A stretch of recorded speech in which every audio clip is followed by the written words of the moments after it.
जो मुनि बन सकते हैं वे मुनियों के पास आवे या ना आवे, लेकिन जो मुनि नहीं बन सकते हैं वे कभी मुनि को ना छोड़ें।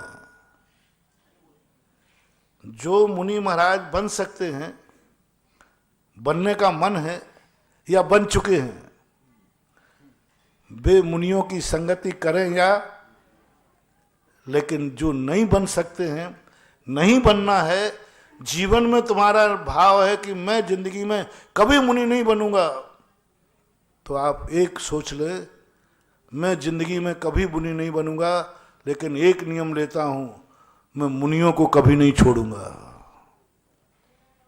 किसको नियम दे रहा हूं ये?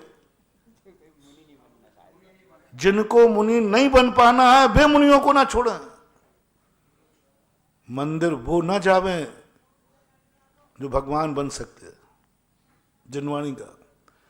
जिनवाणी ने उन लोगों को मंदिर जाने का नियम नहीं दिलाया जो भगवान बन सकते हैं,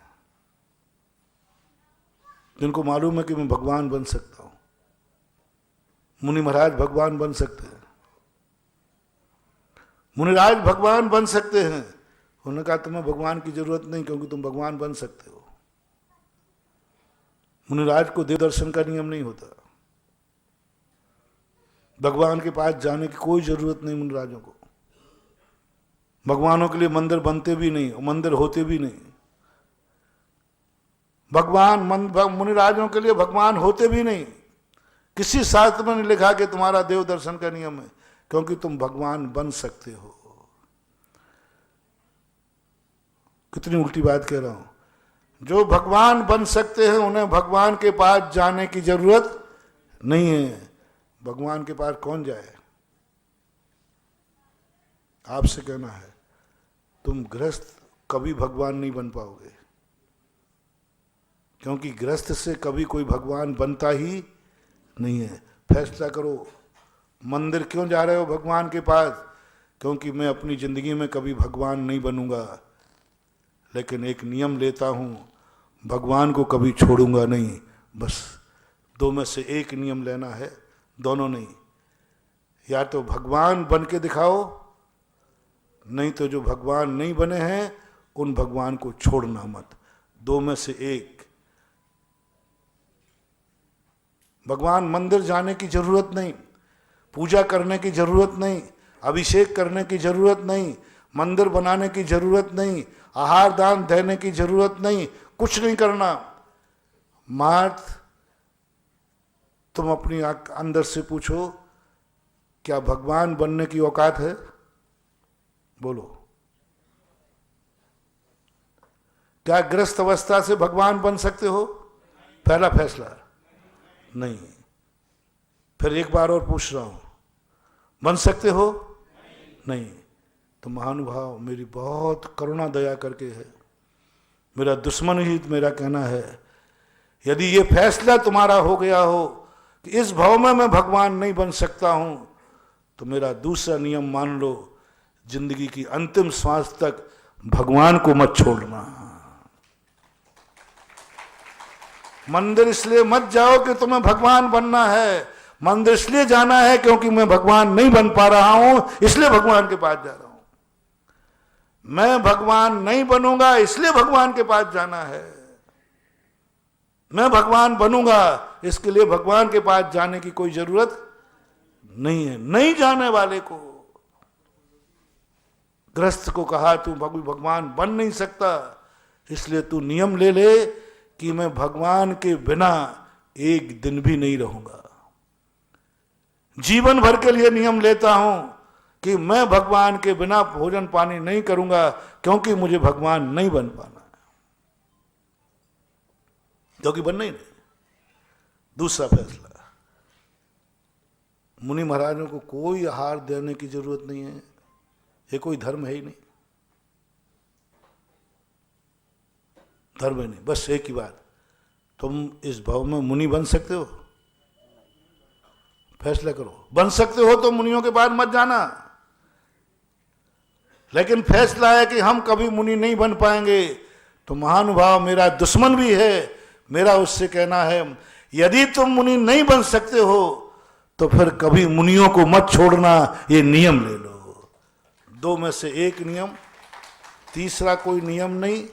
तीसरा तो तीसरो है, तीये की बैठक है।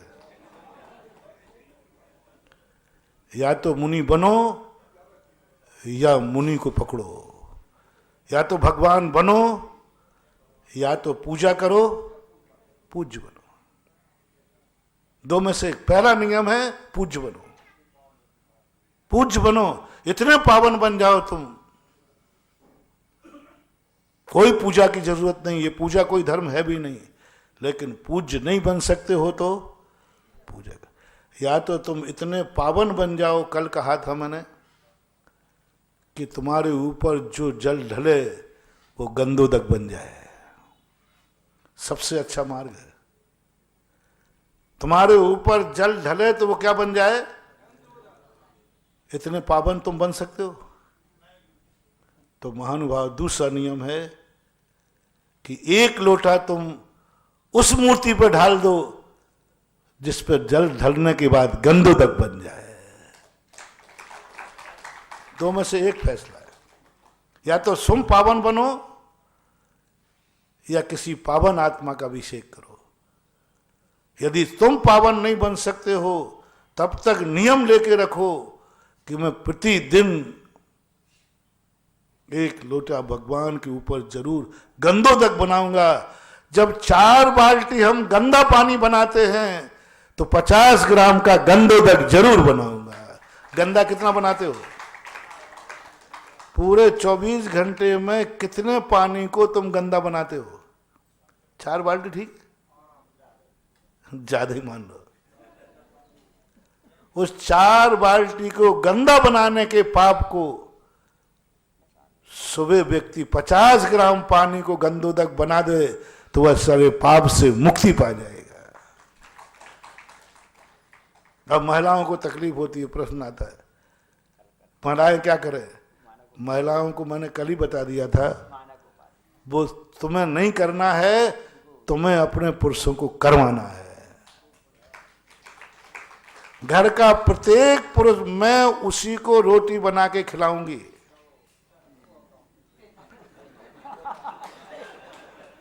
मैं उसी को चाय पानी कराऊंगी।